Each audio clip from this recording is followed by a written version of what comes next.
हम में से अधिकतर लोग एल्बर्ट आइंस्टाइन को सबसे ज्यादा बुद्धिमान मानते हैं और उन्हीं के आईक्यू लेवल से सबके आईक्यू लेवल का कंपैरिजन किया जाता है। लेकिन क्या आपको पता है कि एल्बर्ट आइंस्टाइन खुद किसको सबसे ज्यादा बुद्धिमान मानते थे?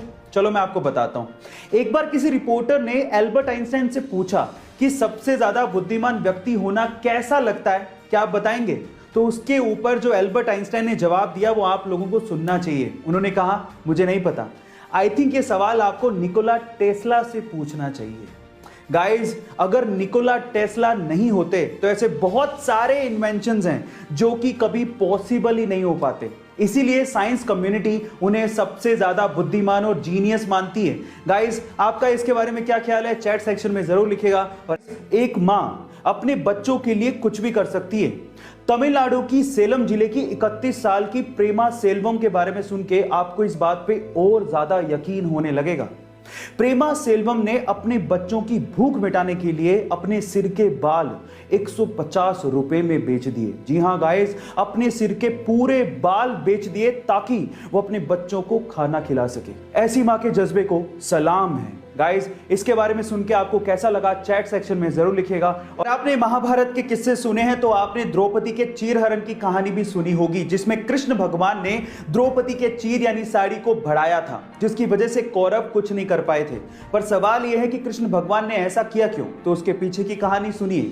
जब कृष्ण भगवान ने सुदर्शन चक्र से शिशुपाल का वध किया था तो उस समय सुदर्शन चक्र की वजह से कृष्ण भगवान की उंगली भी कट गई थी। तब द्रौपदी ने अपनी साड़ी का पल्लू फाड़ के कृष्ण भगवान की उंगली पे बांधा था। तब कृष्ण भगवान ने द्रौपदी से वादा किया था कि हे द्रौपदी, तुम्हारे एक एक सूत का कर्ज हम चुकाएंगे। और इसी वजह से चीरहरण के समय कृष्ण भगवान ने साड़ी को बढ़ाते चले गए। गाइस, पुरानी कथाओं को सुनने का अपना अलग ही मजा है। आपको ये सुन के कैसा लगा? चैट सेक्शन में जरूर लिखिएगा। ग्वालियर के एक सैलून मालिक के घर पे जब एक बेटी पैदा हुई तो इस खुशी में उसने अपनी तीनों दुकानों पर फ्री में बाल काटने का ऐलान कर दिया। जी हां गाइस, एक बेटी के पैदा होने पर वो इतना खुश थे कि उनकी दुकान पर जो भी आया उसके बाल काटने के लिए उन्होंने एक भी पैसा उससे चार्ज नहीं किया। ऐसा करके वो ये संदेश देना चाहते थे कि समाज में अगर किसी के घर में बेटी पैदा होती है तो वो खुशियां लेके आती हैं, वो खुशियों के दिन होते हैं। इसमें उदास होने वाली क्या बात है? उत्सव मनाया जाना चाहिए। जी हां गाइस, उस ग्वालियर के सैलून मालिक की सोच को मैं दिल से सलाम करता हूं। इसके आपको पता है कि डीजल इंजन का आविष्कार रुडोल्फ डीजल ने किया था, लेकिन अफसोस की बात यह है कि 1913 में रुडोल्फ डीजल ने सुसाइड कर लिया था। और सुसाइड का रीजन जान के आप लोग हैरान रह जाओगे। रुडोल्फ डीजल को यह लगता था कि जो डीजल इंजन का आविष्कार उन्होंने किया है वो बेकार है, फिजूल है, कभी काम नहीं आने वाला। सिर्फ इसी वजह से उन्होंने सुसाइड कर लिया था, बहुत जल्दी हार मान ली। अब 2018 की रिपोर्ट सुनिए। 2018 की रिपोर्ट के अनुसार पूरी ही दुनिया के 60% व्हीकल्स में डीजल इंजन लगा हुआ है। इसीलिए कहते हैं इतनी जल्दी हार नहीं माननी चाहिए। किस्मत का पहिया कब पलट जाए किसी को नहीं पता। आप लोगों ने बॉलीवुड में स्टार्स तो बहुत देखे होंगे, लेकिन बॉलीवुड में सुपरस्टार्स का तमगा बहुत ही कम एक्टर्स को दिया गया है और उनमें से एक थे राजेश खन्ना। गाइस, उनके जैसी दीवानगी और स्टारडम आज की जनरेशन ने देखी भी नहीं होगी। ऐसा क्या खास था, मैं आपको बताता हूं। देखिए, उनके लिए प्रचलित था कि जब वो स्टूडियो से अपनी व्हाइट कार लेके निकला करते थे तो लड़कियां उनकी व्हाइट कार तक को चूम लिया करती थी और वो व्हाइट कार लिपस्टिक की वजह से गुलाबी हो जाया करती थी। इतना ही नहीं, व्हाइट कार पे पड़ी धूल से लड़कियां अपनी मांग तक भर लिया करती थी। इतनी ज्यादा दीवानगी थी राजेश खन्ना के लिए।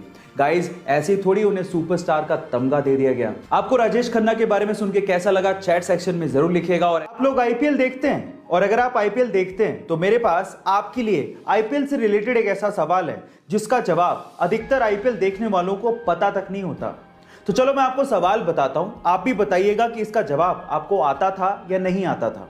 सवाल यह है कि आईपीएल की ट्रॉफी के ऊपर एक मैसेज लिखा होता है। क्या आप बता सकते हैं कि वो मैसेज कौन सा है और उसका मतलब क्या होता है? तो चलिए मैं आपको इसका जवाब बताता हूं। इसका जवाब यह है कि आईपीएल की ट्रॉफी के ऊपर संस्कृत में एक लाइन लिखी होती है। वो लाइन है यत्र प्रतिभा अवसरा प्राप्नोति ही, और उसका मतलब होता है यहां प्रतिभा अवसर प्राप्त करती है। क्या इसके पहले तक ये फैक्ट आपको पता था? और अगर नहीं पता था तो चैट सेक्शन में जरूर लिखिएगा। और ऐसे अमेजिंग वीडियोस के लिए यूट्यूब पे हमारे चैनल को सब्सक्राइब कर लीजिएगा। और अगर आप इंस्टाग्राम पे देख रहे हैं तो मुझे फॉलो करना मत भूलिएगा। मिलते हैं अगली वीडियो में। पंकज त्रिपाठी, आज के समय उन्हें कौन नहीं जानता है? एक्टिंग इंडस्ट्री में एक बहुत बड़ा नाम है। एक बार उन्होंने अपने एक इंटरव्यू में एक बहुत ही जबरदस्त बात कही। उन्होंने कहा कि जब वो 10वीं क्लास में थे तो उनके पिताजी ट्रैक्टर खरीदना चाहते थे, लेकिन वो ट्रैक्टर नहीं खरीद पाए। लेकिन उस वक्त अगर उनके पिताजी ट्रैक्टर खरीद लेते तो पंकज जी के मुताबिक आज वो किसी खेत में ट्रैक्टर चलाकर खेती कर रहे होते और इंडस्ट्री में इतना बड़ा नाम नहीं कमा पाते। उसके बाद जो पंकज जी ने कहा वो आप लोगों को सुनना चाहिए।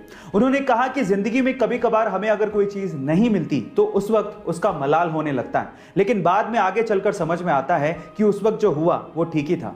इसलिए जिंदगी अगर आपको हरा रही हो तो आप समझ लीजिएगा कि आपके साथ कुछ अच्छा होने वाला है। आपको पंकज जी की बात सुन के कैसा लगा चैट सेक्शन में जरूर लिखिएगा और ऐसे अमेजिंग वीडियोस के लिए यूट्यूब पे हमारे चैनल को सब्सक्राइब कर लीजिएगा और अगर आप इंस्टाग्राम पे देख रहे हैं तो मुझे फॉलो करना मत भूलिएगा। मिलते हैं अगली वीडियो में। गाइस, क्या आपने कभी गौर किया है कि जब हम लोग किसी शोरूम या मॉल में जाते हैं तो वो लोग जब हम वहां से सामान खरीदते हैं तो कैरी बैग तक का पैसा ले लेते हैं, लेकिन जब आप किसी ठेले वाले से सब्जी खरीदते हैं तो वो इतना दिलदार होता है कि वो आपको धनिया मिर्ची ये सब तो फ्री में ही दे देता है। और गाइस, हम लोग मॉल या शोरूम में जाके कभी मोल भाव नहीं करते, लेकिन इन सब्जी वालों के साथ मोल भाव करने लगते हैं। क्या आपको नहीं लगता कि हमें अपनी सोच बदलनी चाहिए? गाइस, आप लोगों का इसके बारे में क्या ख्याल है चैट सेक्शन में जरूर लिखिएगा और ऐसी अमेजिंग वीडियोस के लिए यूट्यूब पे हमारे चैनल को सब्सक्राइब कर लीजिएगा और अगर आप इंस्टाग्राम पे देख रहे हैं तो मुझे फॉलो करना मत भूलिएगा। मिलते हैं अगली वीडियो में। हमारे गांव के देसी गांव वाले आज भी आप लोगों को नीम के पेड़ से नीम के दातून को तोड़कर दांतों पर रगड़ते दिख जाएंगे, लेकिन आज के शहर के लोगों को यह सब अनहाइजीनिक लगता है और आज की जनरेशन को तो यह सब करते हुए शर्म आती है।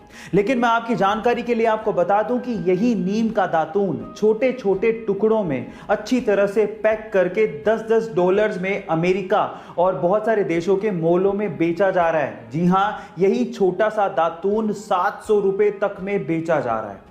गाइस, कब तक हम अपनी चीजों की तभी वैल्यू करेंगे जब बाहर के लोग इसे वैल्यू देंगे?